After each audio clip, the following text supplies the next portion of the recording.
185.000 soldados. El ejército más poderoso del mundo antiguo. Guerreros endurecidos por el combate, expertos en el arte de la guerra, temidos por donde pasaban. Bajo la luz de la luna, descansaban confiados junto a las murallas de Jerusalén, convencidos de su victoria inminente. Sus espadas dormían al lado de sus cuerpos, sus escudos brillando como señales de poder. Jerusalén estaba sitiada, rodeada, a punto de caer. Para los asirios era solo cuestión de tiempo. Pero lo que no sabían es que esa noche no les pertenecía. Esa noche sería escrita por la mano de Dios. El año era aproximadamente 701 a.C. El rey Ezequías y su pueblo estaban encerrados dentro de los muros de Jerusalén, enfrentando lo que parecía un destino inevitable. El imperio asirio, con su brutalidad legendaria y su imparable maquinaria militar, ya había conquistado reino tras reino. Cada ciudad a su paso se convertía en polvo. El terror tenía un nombre, y ese nombre era Asiria. Los profetas lo habían visto venir. Isaías lo había declarado siglos antes. «Ay de Asiria, vara de mi ira, en su mano está el bastón de mi furor». Isaías 10:5.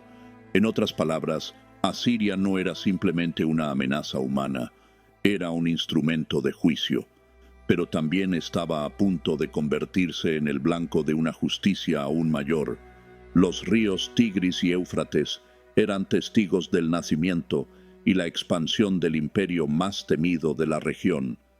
En lo que hoy conocemos como el norte de Irak, se levantaba un poder que hizo temblar a las naciones. El profeta Nahum describió la visión de su ejército. Sus escudos son rojos, sus guerreros visten de escarlata, sus carros brillan como relámpagos. Nahum 2:3-4. Una imagen de violencia organizada, una tormenta imparable. Cada vez que Asiria se acercaba, las ciudades se rendían o eran completamente destruidas.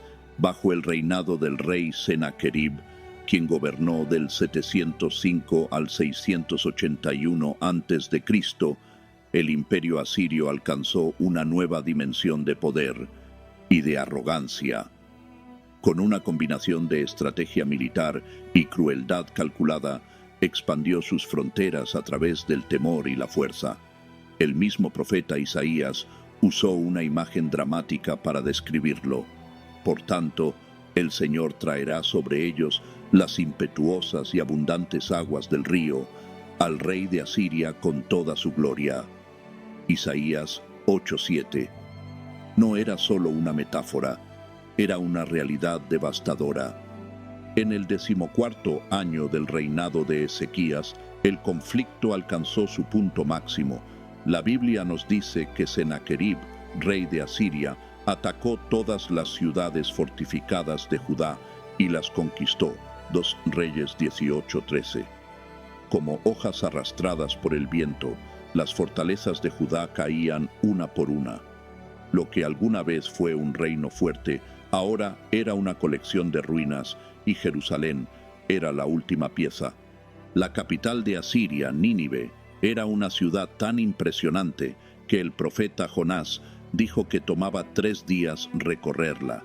Jonás 3:3. Desde allí, Senaquerib enviaba sus órdenes, dirigiendo a su ejército con precisión militar y una soberbia sin límites. Pero no solo era su fuerza física lo que imponía miedo, eran sus tácticas psicológicas. En 2 Reyes 18:27 vemos cómo sus emisarios, como Rabsaces, hablaban directamente al pueblo de Jerusalén con amenazas grotescas y burlas blasfemas, buscando sembrar miedo y desesperación incluso antes del primer ataque físico. Senaquerib ya había probado su poder contra el reino del norte. Las 10 tribus de Israel habían sido capturadas y exiliadas. 2 Reyes 17:5-6. Samaria, que resistió durante 3 años, finalmente cayó ante la imparable máquina de guerra siria. Sus habitantes fueron deportados, esparcidos por el imperio. Era una táctica cuidadosamente perfeccionada para quebrar la identidad de los pueblos conquistados. Pero esta vez el rey asirio cruzó una línea. En su arrogancia, no solo comparó al Dios de Israel con los ídolos de las naciones derrotadas, lo ridiculizó públicamente.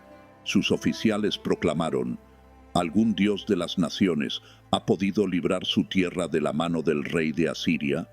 ¿Dónde están los dioses de Hamat y de Arpad? ¿Dónde están los dioses de Sepharvaim? 2 Reyes 18, 33-34. No se trataba simplemente de un conflicto político o territorial. Era una provocación directa a la soberanía de Dios. El profeta Isaías respondió con una palabra profética firme.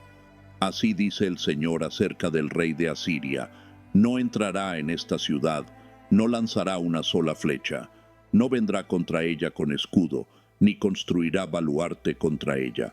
Isaías 37, 33. A los ojos humanos, esa promesa era absurda. ¿Cómo podría Jerusalén resistir semejante amenaza sin levantar un solo escudo? La ciudad estaba agotada, sus recursos eran limitados, la moral estaba al borde del colapso. Frente a sus puertas estaba el ejército más vasto y brutal jamás reunido, sus máquinas de guerra, sus carros de hierro, sus miles de soldados, todo listo para destruir. Pero lo que estaba por suceder no dependía de la lógica humana, estaba en manos de Dios. En medio de la sombra creciente del poder asirio se alzaba una ciudad antigua, quebrantada, pero no vencida, Jerusalén, la ciudad del gran rey, y al frente de ella un líder cuyo nombre era profecía, Ezequías. El Señor es mi fuerza. Ezequías no era un rey común. Las Escrituras dicen: hizo lo recto ante los ojos del Señor, conforme a todo lo que había hecho David su padre. 2 Reyes 18:3. En un tiempo de decadencia moral y espiritual, él fue una luz en la oscuridad. Desde que comenzó a reinar, a los 25 años, demostró una fe sólida, radical, inquebrantable. Confió en el Señor con todo su corazón, no como una idea religiosa, sino como una decisión práctica. Su primera acción como rey fue restaurar el templo. Las puertas que su padre Acaz había cerrado fueron reabiertas. El pueblo fue convocado a purificarse. La adoración fue restaurada. Se reinstituyeron los sacrificios y por primera vez en generaciones se celebró la Pascua como debía ser. Según 2 Crónicas 30:26, no se había celebrado nada igual desde los días de Salomón, hijo de David, rey de Israel. No era solo una reforma religiosa, era un despertar espiritual. Pero Ezequías también era un estratega, sabía que el peligro se acercaba, fortificó los muros, construyó torres, fabricó escudos y armas. Su obra más impresionante fue el túnel de Siloé, una proeza de ingeniería que trajo agua al corazón de la ciudad, garantizando el suministro en caso de asedio. Cada piedra colocada, cada defensa reforzada, era testimonio de su previsión y de su confianza, porque su verdadera arma no eran los muros, era la fe. Y mientras los primeros estandartes asirios aparecían en el horizonte, el pueblo de Jerusalén se preparaba, no con temor, no con fuga, sino con oración. Cuando el ejército asirio se asentó fuera de Jerusalén, no comenzaron lanzando flechas, comenzaron lanzando palabras. Rabsaces, uno de los oficiales más importantes de Sennacherib, no usó la espada, usó la lengua. Su arma fue la intimidación psicológica. El escenario era inquietante. Según 2 Reyes 18:17, se posicionó junto al acueducto del estanque superior, en el camino del campo del lavador. No era un lugar cualquiera, fue exactamente el mismo sitio donde, años antes, el profeta Isaías se encontró con el rey Acaz. Y ahora, otra batalla espiritual se iba a librar. con palabras que buscaban quebrar el alma de un pueblo. Rabsaces alzó la voz en hebreo, no en arameo, como solía hacerse entre diplomáticos. ¿Por qué? Porque quería que todos lo oyeran, no solo Ezequías, sino también los hombres en los muros, los ancianos, las mujeres, los niños. Su discurso fue diseñado para sembrar miedo. Gritó, ¿en quién confías tú para que te rebeles contra mí? 2 Reyes 18-19. Y luego, como una serpiente, comenzó a ridiculizar todo en lo que Jerusalén confiaba. Dijo que Egipto era una caña rota que no servía de apoyo. Acusó a Ezequías de haber ofendido a su propio Dios al quitar los lugares altos. Y finalmente hizo su declaración más ofensiva. No te engañe Ezequías diciendo, el Señor nos librará. ¿Acaso los dioses de las otras naciones pudieron librarlas de la mano del rey de Asiria? 2 Reyes 18:33. Era más que arrogancia, era blasfemia. Rabsaces no estaba simplemente atacando una ciudad, estaba desafiando al Dios viviente. Su mensaje era claro, ningún Dios los ha salvado antes. El suyo tampoco podrá hacerlo.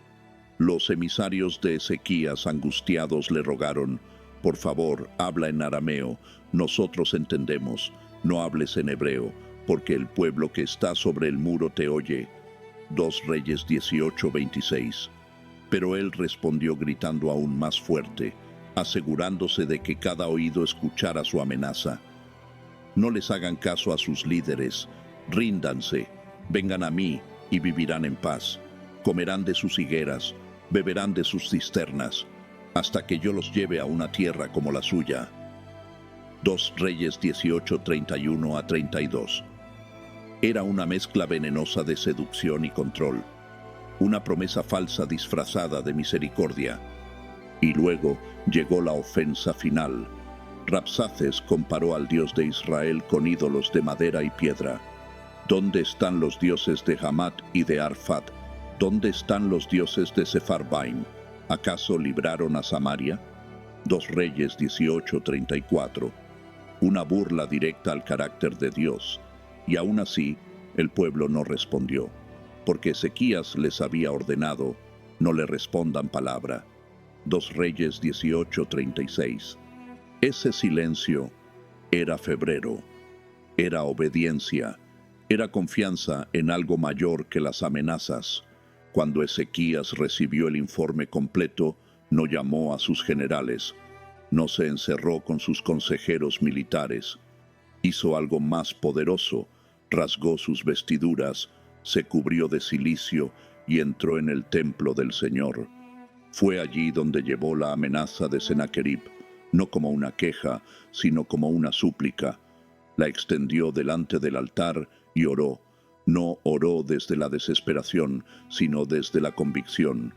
Señor, Dios de Israel, que estás sentado sobre los querubines, tú solo eres Dios de todos los reinos de la tierra. Tú hiciste el cielo y la tierra. Inclina, oh Señor, tu oído y oye, para que todos los reinos de la tierra sepan que solo tú, Señor, eres Dios. 2 Reyes 19:15-19. Fue una de las oraciones más poderosas jamás registradas. No fue larga, no fue teatral, fue verdadera. Mientras tanto, el profeta Isaías recibió palabra de parte de Dios. El mensaje era radical. No solo respondía a la oración de Ezequías, sino que confrontaba directamente el corazón arrogante del enemigo. Isaías envió a decirle al rey, «Así ha dicho el Señor, no temas por las palabras que has oído. He aquí que pondré en él un espíritu, y oirá un rumor, y regresará a su tierra, y haré que caiga por espada en su propia tierra». 2 Reyes 19:6-7. Y ese fue el inicio del cambio. Poco después, Sennacherib envió una carta escrita, una más ofensiva que las palabras de su mensajero. En ella reiteró su desprecio por Dios y su seguridad de que Jerusalén no sobreviviría. Decía, no te engañe tu Dios en quien tú confías. 2 Reyes 19:10. Pero esa carta fue el instrumento que Dios usó para escribir una respuesta divina. Ezequías la llevó nuevamente al templo, la abrió, la colocó delante del altar y se quebró. Su oración se convirtió en clamor, reconoció la devastación causada por los asirios, admitió la realidad del peligro, pero también reconoció una verdad más profunda. Ellos destruyeron naciones y lanzaron sus dioses al fuego, pero ellos no eran dioses, sino obra de manos humanas, de madera y piedra. 2 Reyes 19:18.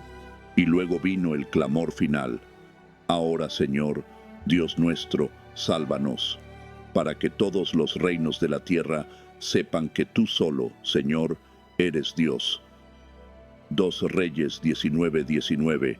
No pidió salvación para sobrevivir, pidió liberación para glorificar el nombre de Dios. Y esa es la diferencia entre los que oran por temor y los que oran por fe. Isaías recibió entonces un mensaje profético aún más profundo, una respuesta directa, palabra por palabra, contra la soberbia del rey asirio. ¿A quién has vituperado y blasfemado? ¿Contra quién has alzado la voz? Contra el Santo de Israel. 2 Reyes 19:22. Dios estaba dejando en claro que el verdadero conflicto no era contra Jerusalén, era contra él. Luego vino una revelación divina. Todo lo que Sennacherib había conquistado, todos sus logros, solo habían sido posibles porque Dios, en su soberanía, se lo permitió. ¿No has oído que desde tiempos antiguos lo hice y desde los días de la antigüedad lo tengo ideado? 2 Reyes 19:25. En otras palabras, Sennacherib no era invencible, solo era un instrumento temporal. Pero ahora había cruzado una línea que ningún otro rey había cruzado, y Dios respondió con sentencia: Por el camino por donde vino, volverá, y no entrará en esta ciudad, dice el Señor, porque yo ampararé esta ciudad para salvarla, por amor a mí mismo y por amor a David mi siervo. 2 Reyes 19:33-34. La batalla estaba decidida, y Jerusalén ni siquiera tendría que luchar. El sol descendía lentamente sobre Jerusalén. La sombra del campamento asirio se extendía como un manto oscuro alrededor de la ciudad. Las antorchas iluminaban miles de tiendas, se escuchaban pasos, voces graves, choques de armas. Era una noche como tantas para el ejército más poderoso del mundo, pero no para el cielo. En el interior de Jerusalén, el pueblo oraba. Algunos temblaban, otros lloraban, todos esperaban. La tensión era tan espesa como el aire, y en lo alto, en el trono celestial, Dios ya había enviado su respuesta. La Biblia no lo describe con lujo de detalle, no dice que hubo truenos, no menciona terremotos, solo una frase que estremecería la historia. Y aconteció que aquella misma noche salió el ángel del Señor e hirió en el campamento de los asirios a 185,000, y cuando se levantaron por la mañana, he aquí que todos eran cuerpos muertos. 2 Reyes 19:35. Una sola noche, una sola intervención divina, un solo mensajero celestial, sin espadas humanas, sin muros destruidos, sin una sola flecha lanzada por parte de Jerusalén. El enemigo simplemente desapareció. Imagina el momento. El amanecer empieza a iluminar la tierra. Los vigías suben a la muralla, esperando ver el avance de los carros enemigos, los estandartes asirios ondeando en dirección a las puertas. Pero no hay sonido, no hay movimiento, solo un silencio inquietante, demasiado profundo. Y entonces lo ven, los cuerpos, las tiendas vacías, las armas en el suelo. Donde antes había vida, ahora hay muerte. Donde había amenaza, ahora hay juicio cumplido. 185,000 soldados muertos, no por enfermedad, no por traición, no por rebelión, sino por una intervención directa del cielo.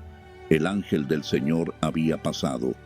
Lo que Isaías había profetizado se había cumplido palabra por palabra. No lanzará una sola flecha, no entrará en esta ciudad. Isaías 37, 33.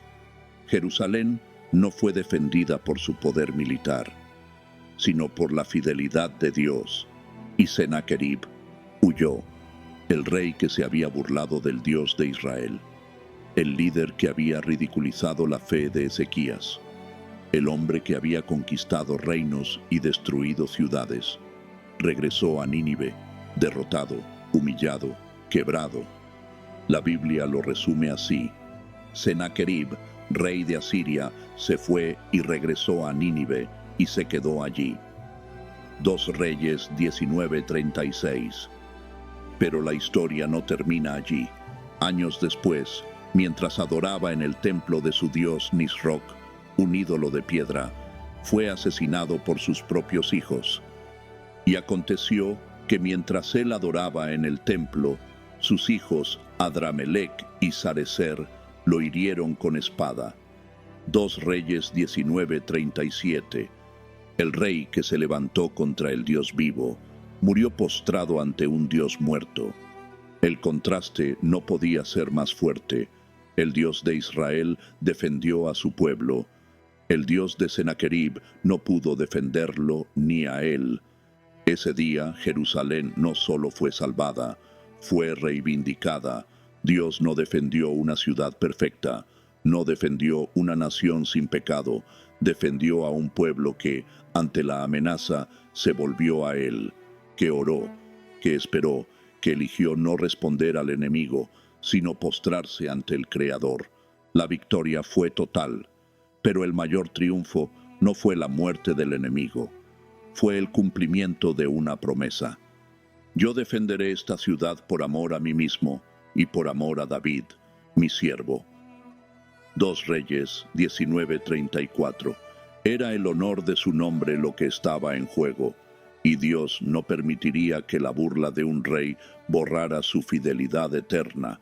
Ezequías no peleó con armas, sino con oración.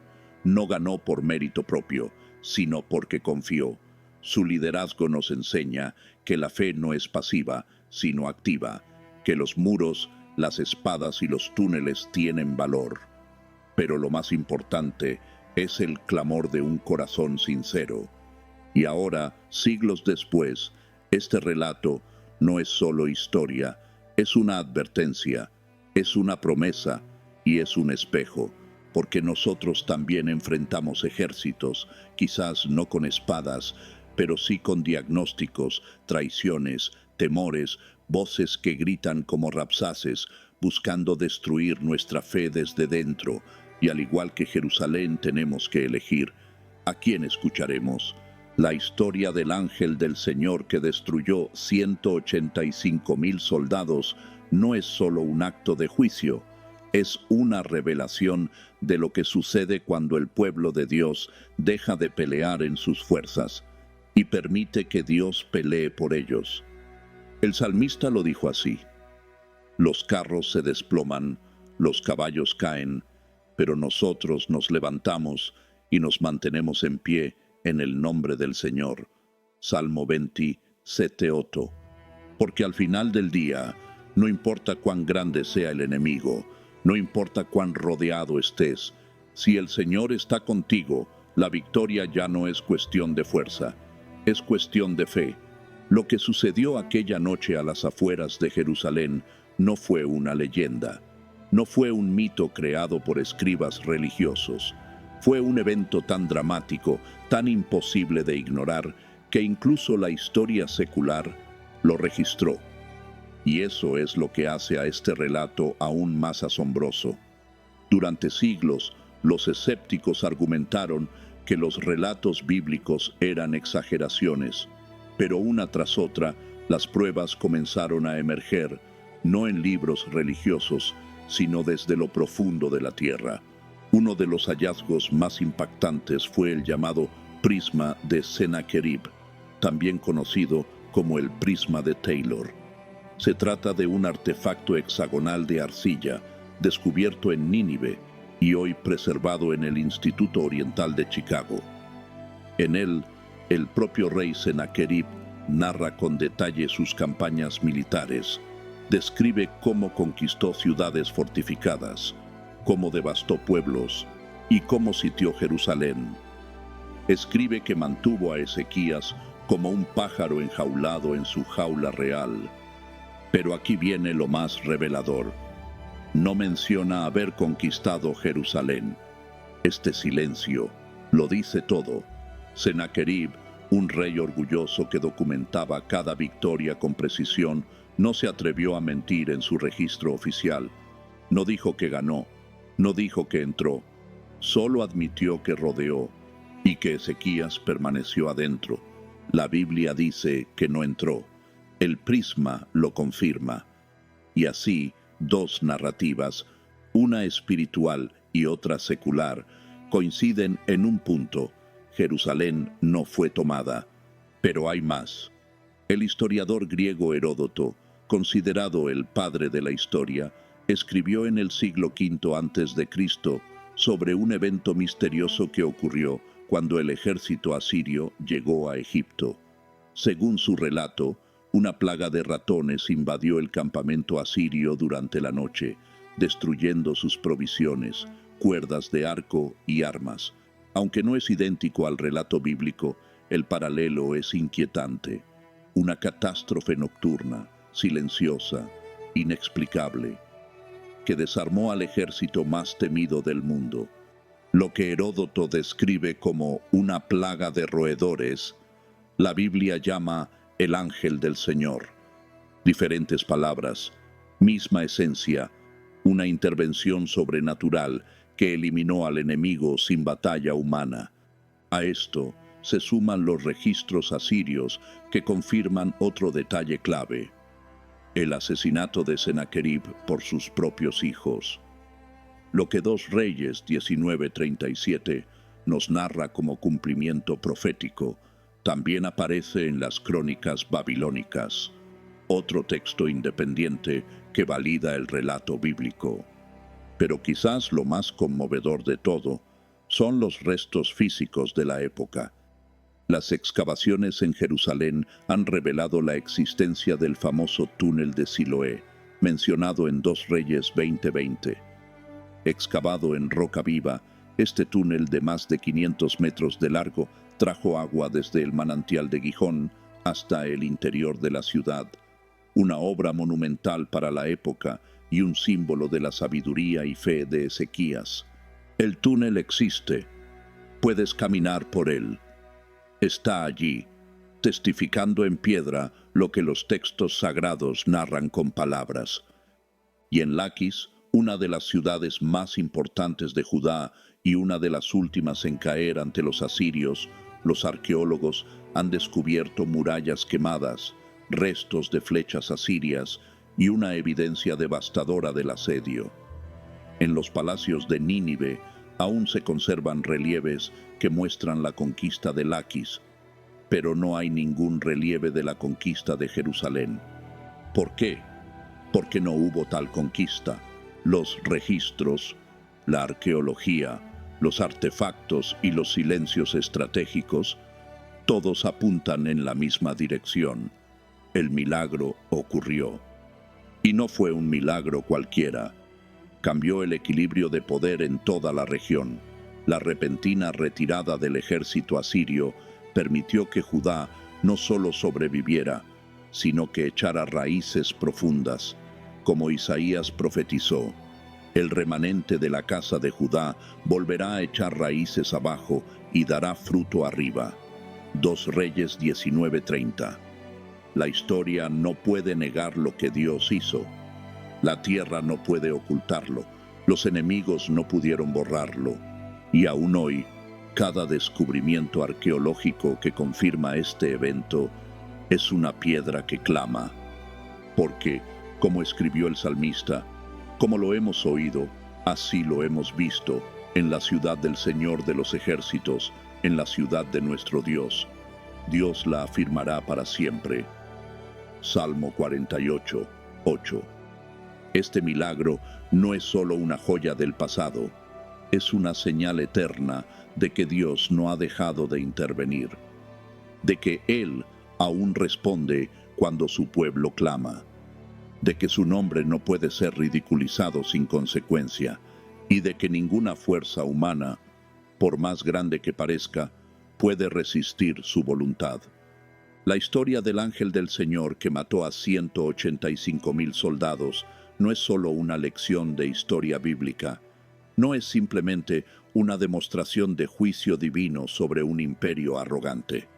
Es una señal viva, un eco profético, que sigue hablando a cada generación, incluyendo la nuestra, porque todos, en algún momento de la vida, enfrentamos ejércitos. No siempre vienen con espadas ni estandartes. A veces vienen como diagnósticos, como traiciones, como pensamientos que nos aplastan, como enemigos internos que no podemos derrotar con nuestras propias manos. Y es ahí, justo ahí, donde esta historia se vuelve personal. Jerusalén no fue salvada por su fuerza, fue salvada por su postura, no por muros, sino por rendición, no por estrategia, sino por confianza, no por gritos, sino por silencio. Ezequías no trató de pelear contra el enemigo en su carne, no respondió a las provocaciones, no se dejó llevar por el miedo. Su primer impulso no fue defenderse, fue humillarse. Entró al templo, extendió la carta y dijo: Señor, tú ves, Señor, tú oyes. Responde, no por mí, sino por tu gloria. Y Dios respondió. ¿Y si hiciéramos lo mismo hoy? Vivimos en tiempos donde la fe es ridiculizada, donde confiar en Dios parece anticuado, donde las voces del mundo gritan como rapsaces desde los muros, diciendo: ¿en quién confías? ¿Crees que tu Dios puede ayudarte? ¿No ves que todos los demás han caído? Y sin embargo, el Dios de Ezequías no ha cambiado. El mismo que envió un ángel en la noche, sigue peleando por los que lo buscan. El mismo que silenció al imperio más temido, sigue defendiendo a los que confían. El mismo que cumplió su palabra, sigue cumpliendo cada promesa. La Biblia lo dice con claridad. Jesucristo es el mismo ayer, hoy y por los siglos. Hebreos 13:8. Y si Él fue capaz de defender una ciudad rodeada, también puede defender tu corazón, tu familia, tu propósito. Pero hay condiciones. Ezequías no fue un rey perfecto, pero fue un rey que se humilló, restauró la adoración, quitó los ídolos, buscó al Señor con todo su corazón. No era simplemente alguien que pedía ayuda, era alguien que vivía alineado con el cielo. Y eso lo cambió todo. Esta historia nos deja al menos 7 lecciones eternas. La oración es más poderosa que la estrategia. El clamor de un corazón sincero puede detener ejércitos. El silencio de la fe es más fuerte que el ruido de la arrogancia. A veces, la mayor respuesta es no responder al enemigo y confiar en Dios. La gloria de Dios es el fin más alto. Ezequías no oró solo por salvar su vida, oró para que todos supieran que solo Dios es Señor. Dios se mueve por fidelidad, no por números. No necesitas un ejército, solo necesitas obediencia. La historia y la tierra confirman la verdad eterna. La arqueología, los registros seculares y los silencios estratégicos confirman lo que la fe ya sabía. Los orgullosos caen, los humildes permanecen. Sennacherib se burló y cayó. Ezequías se humilló y fue exaltado. Cada generación tiene su propio ejército asirio, pero también cada generación tiene la oportunidad de clamar y ver la mano de Dios actuar. Hoy, tú eres Jerusalén, tú eres Ezequías, tú también estás rodeado, pero aún hay tiempo, aún hay poder. Aún hay un Dios que pelea por los que claman a Él. No es demasiado tarde. La Biblia nos recuerda, no con ejército ni con fuerza, sino con mi espíritu, ha dicho el Señor de los ejércitos. Zacarías 4:6. Y si Dios lo dijo, entonces así será. No importa si estás frente a un diagnóstico, una amenaza, una batalla interna que nadie ve. Si extiendes tu carta delante del altar, tu dolor, tu duda, tu carga, Dios no solo la ve, Él responde. Tal vez no con fuego, tal vez no con un ángel visible, tal vez no con la rapidez que esperamos, pero responde, siempre responde. Y cuando lo hace, no solo cambia tu situación, cambia tu corazón, cambia tu historia, porque su victoria no es solo para mostrar poder, es para recordarte que no estás solo, que Él sigue defendiendo a los que confían en su nombre, y que lo que hizo en Jerusalén aún puede hacerlo en ti, que esta historia no quede solo como un relato más, que penetre tu espíritu, que te sacuda por dentro, y que en medio de tus propias batallas recuerdes lo eterno. Si Dios está contigo, ¿quién contra ti? Romanos 8:31. Cuando el enemigo rodea, el cielo ya ha enviado respuesta, y cuando la batalla parece perdida, tal vez solo faltan unas horas para que el ángel del Señor pase por tu historia también.